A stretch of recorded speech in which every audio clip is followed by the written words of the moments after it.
سبو نتهندبس زمصوتو انجينير حرج فيلو كل نفسا صيغامو انجينير ازيا سنبيدا كتوقايغو جمرت نسون ازيو سنبيدو نعا كمزي حسبون نتعاركو برانك خغبرو خمزي حسبو كردا فتنه نساغن انت عينت برانك يزي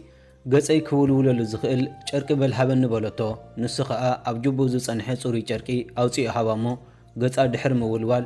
ازيا اتناي موداتا برانك ان غبركا زرخبكا غزيا بمبال اطنقوتو نسون يغريت حاتيتو كخردا انت فتنه نساغن زخون خسمع عيدلني نعنا يسمين تغزينا نملس بلوتو نسون حراي بلامو اتزهبا چرقي هباتو تبغست نسا غديفاتو مسكدت كعاركو قدم حجي عدل كتبكا زي كال انتنيرو كاب حجي اندحركا زخف اخونيو كتقبصالك بلو نسخا اتحرج نعو حاسبو خمز نبر نغرمو عاركو خا كيركيريو لسعقه ودخا قصيلو نتغص ازولولتو لچرقي እና ሸተተ ክንዴ ከይጥዕሚ ሽታ እዚ አጨርቂ ፍጹም አይ ሐጽባኒ በሎ ኣብ ከም ዝንከለው ከአንሳ ትጽበየ ስለ ዝነበረት ጸዊዓ ከርከባ ከም ዘለዎ ሓበረቶሞ ሓራይሉ ብቕልጡፍ መጻ ተታሒዞም ከአ ስሚንቶ ክገዙ ኸዱ አጋጣሚ ግን ኣብ መንገዲ ነኸዱ እንከለው ኣፍቃሪኣ ንሓንቲ ጓል ክስዕማ ረኣየትሞ ደዊላ ክትዕዘቦ ጀመረት ኣፍቃሪኣ እውን ርእዋ ኣዝዩ ሰንበደ ነታ ስዕማ ዝነበረ ጓል ሓንሳብ ጽንሕን ብምባል ከአ ናብኣ መጸ ፍቅረይ እንታይ ዝበለ ሰርፕራይዝ ዳሉ እና በለ መስቀረበ ከአ አላታን ይብላን በመጽፋዕ እንታይ ክገብር ከም ጽንሐ ሓተተቶ እታ ክትሰዓም ጽንሐት ጓልውን ክጽፋዕ እንከሎ ስለ ዝራየቶ በአግሩመት ክትዕዘበ ጀመረት ኢንጂነር ቀጺላ እንታይ ዝኾነት ጓልያ ክስዕማ ዝጸንሐካ በሎተሞ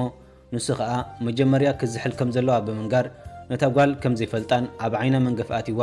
የውጻላ ከም ዝነበረ ነገራ ንሳ ከአ እምበኣር ከምዚ ጌርካዩ ካብ ዓይኒ ናይ ሰብ መንገፍ ዝውጻእ ኣነ ከአ ከምኡ ክገብር እየ ብምባል ነቲ ምስኣ ዝመፀ ዘፍቅራ ወዲ ስሒባ ሰዓመቶ ኣፍቃሪያ ከአ ነፍሳ ክትቋጻጸር ከም ዘለዋ ነገራ እሞ ንሳ ግን ካብ ሕጂ ብፍጹም ከይትዛረበኒ ብምባል ነቲ ሰዓመቶ ወዲ ንዓና ኢላ ሒዛቶ ኸደት እታ ክስዕማ ዝጸንሐት ጓል እውን ናብኡ ብምምጻእ እንታይ ዝኾነት ጓልያ ክጸፍዓካ ዝጸንሐት በለቶ ንሱ ከአ ገንዘብ ዘለቅሓ ጓል ምዃናን ምለስለይ ምስ በላ ኣይመለስን ኢላ ከም ጸፍዓቶ ነገራ ጓል ድማ ስለምንታይ ዳሞ ፖሊስ ዘይትጽውዕ ስለዝተጸፍዓካ ክትእሰር ኣለዋ በለቶ ንሱ ግን ፖሊስ ምጽዋዕ ኣገዳሲ ከም ዘይኮነን እቲ ጉዳይ ባዕሉ ከም ዝኣኽሎ ነገራ ጓል ከኣ ስለ ዝጠርጠረቶ እምበርከ እቲ ሓቂ ትነግረና ኣለኻ ዲኻ ኣፍቃሪትካ ዝነበረት እያ ትመስል በለቶ ወዲ ከኣ ከምኡ ይትበል ፍቕረይ ኣነ ብፍጹም ምስ ካልእ ጓል ከሽከዓኪ ክእልኒ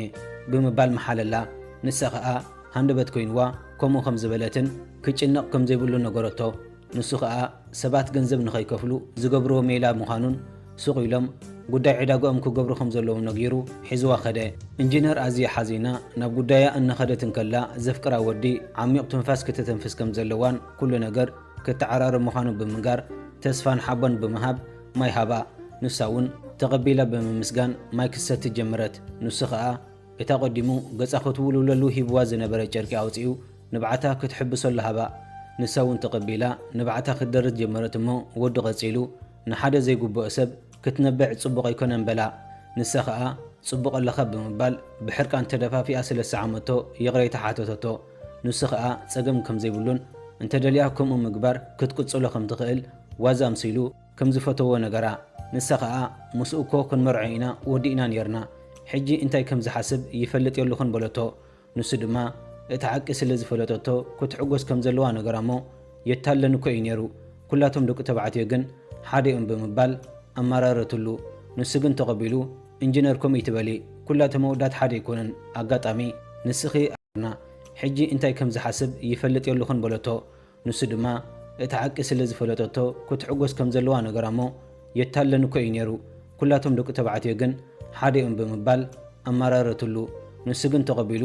ኢንጂነር ከምኡ ይትበሊ ኩላቶም ኣወዳት ሓደ ይኮነን ኣጋጣሚ ንስኺ ኣብ ሕማቕ ሰብ ስለ ዝወደቕኪ ኢኺ ኣነ ከመ ዝበለት ጽብቕቲ ጓል ኣፍቃሪት እንተትህልወኒ ነይራ ኩሉ ግዜ ሕጉስ ስሚ ገበርኳ ነይረ ብምባል ከይተረድኦ ኣብ ልዕሊኣ ፍሉይ ረኣያ ከም ዘለዎ ነገራ ንሳ ከኣ ሱቕ ኢላ ክሰምዑ ድሕሪ ምጽናሕ ናብቲ ህንፃ ክንምለስ ኣለና ስሚንቶባ ገዚእኻ ምጻእ ብምባል ኣርእሲ ዕላል ከም ዝቕይሩ ገበረት ንሱ ከኣ ንገዛ ኸፋንዋ ትደሊ እንተኾይና ሓተታ እሞ ንሳ ግን ኣገዳሲ ከም ዘይኮነ ነጊራ ኣመስጊናቶ ተበገሰት ንጽባሒቱ ከኣ ወዲ ፍዮሪ ሒዝላ ናብቲ ናይ ስራሕ ቦታ መጸ ኣጋጣሚ ግን እቲ ምንቀኛ ዓርኩ ስሙ እናጸውዐ ስለ ዝመጸ እቲ ፍዮሪ ሓብኦ ዓርኩ ከኣ እንታይ ሓቢኡ ከም ዘሎ ክነግሮ ሓተቶ ንሱ ግን ወላ ሓንቲ ከምዚ ሓበአ ነገር እሞ ዓርኩ ድማ ኣዳሊዎ ዝፀንሐ ሕሩጭ ኦፊሉ ሙሉእ ነብሱ ኣባላሽዎ ንሱ እውን ሓሪቑ እቲ ፍዮሪ ንቕድሚ ተወፂኡ ስለምንታይ ከምዚ ጌርካ በሎ ዓርኩ እውን እቲ ፍዮሪ ስለ ዝረኣዮ እዚ ዲኻ ሓቢእካ ነርካ ንመን ኢኻ ደሊኻ የበሎ ኣብ ከምዚ እንከለዉ ድማ እታ ኢንጂነር መፀት እሞ ኣዝዮም ሰንበዱ ጓል ተኺላ ናብኣቶም ብምቕራብ ከመይ ሓዲርኩም ብምባል እታ ትማሊ ዝሃብካኒ ጨርቂ ሓፂበ ምፅልካ ኣለኹ ኢላ ብምሃብ ኣመስገነቶ ንሱ እውን ፀገም ከም ዘይብሉ ነገራ ጓል ከዓ ቀፂላ እቲ ሒዝዎ ዘሎ ፍዮሪ ረኣዮቶ እሞ ጽቡቕ ምዃኑ ብምግላጽ ንመን ከም ዝደልዮ ሓተተቶ ንሱ ከዓ ሃንደበት ኮይንዎ እናፈርሐ ንዓኣ ሒዝላ ከም ዝመፀ ብምንጋር ሃባ ንሳ ከዓ ደስ ኢልዋ ናይ ሒዝካለይ መፂኻ በለቶ ንሱ እውን እወ ሓንቲ ንእሸይ ነገር መዓልትኺ ሕጉስቲ ክትገብረልክ ትኽእል እያ በላ ንሳ ድማ ፍዮሪ ካብ ትወሃብ ነዊሕ እዋን ከም ዝገበረት ነገረቶ እሞ ኣነ እዚ ከኣምነኪ ይክእልኒየ ንዓኺ ጽብቕቲ ጓል ደኣ ብዙሓት እምበር ፍዮሪ ክህብኺ ይደልዩ ይኹኑ በላ ንሳ እውን ንዓይ መሓሸኒ ኢላ ተሱቕ በለት ንሱ ግን ተቐቢሉ ኣፍቃሪተይ እንተትኾነ ነርኪ መዓልታዊ ፍዮሪ መሃብኩ ነይረ በላ ንሳ ከዓ ንጽቡቕ ዘረብኡ ኣመስጊና ናብ ስርሑ ክምለስ ከም ዘለዎ ነገረቶ ንሱ ድማ ሓራይልዋ ናብ ስርሑ ተመልሰ ንሳ እውን ፍዮሪ ስለ ዝሃባ ደስ ኢልዋ ፍሽኽ እናበለት ናብ ማኪናኣ ተመልሰት ኣጋጣሚ ከዓ ደወል ቴሌፎን ሒዛን ከላ እቲ ፍቃሪኣ ብማኪና ብምምጻእ ክዘራርቡ ይደሊ ከም ዘሎ ሓበራ ንሳ ከዓ ቴሌፎና ኣብ ጅባኣ ብምእታው ክትዛረቦ ከም ዘይትደሊ ነገረቶ ወዲ ግን ነቲ ሒዛቶ ዝነበረት ፍዮሪ ረኣዮ እሞ መን ከም ዝሃባ ሓተታ ሓደ ዝግደሰላን ዝኽብራን ሰብ ከም ዝሃባ ነገረቶ ንሳቶም ኣብ ከምዚ እንከለዉ ድማ እቲ ዓርኩ ናብታ ኢንጂነር ክቐርብ ከም ዘይብሉን እንተዘይኮይኑ ካብ ስራሕ ከባርርዎ ምዃኖም ነገሮ ንሱ ግን ስለ ዘፍቅራ ክፍትን ምዃኑን ወላ ይሰጎግ ከም ዘይግድሶ ሓበሮ ዓርኩ ከዓ ንሳ ከም ዘይትግደሰሉን ምሕላም ከቋርፅ ከም ዘለዎ ነገሮ እሞ ወዲ ግን ሕልምኻ እንተስዒብካዮ ሓደ መዓልቲ ክትዕወተሉ ትኽእል ኢኻ ብምባል ነቲ ዝመለሰትሉ ጨርቂ ሰዓሞ ዓርኩ ከዓ ዘይከውን ክሓልም ከም ዘይብሉ ነገሮ ከምዚ ድሕር ምባሃሎም ከዓ እታ ኢንጂነር እንታይ ኢኻ ክትነግረኒ ደሊኻ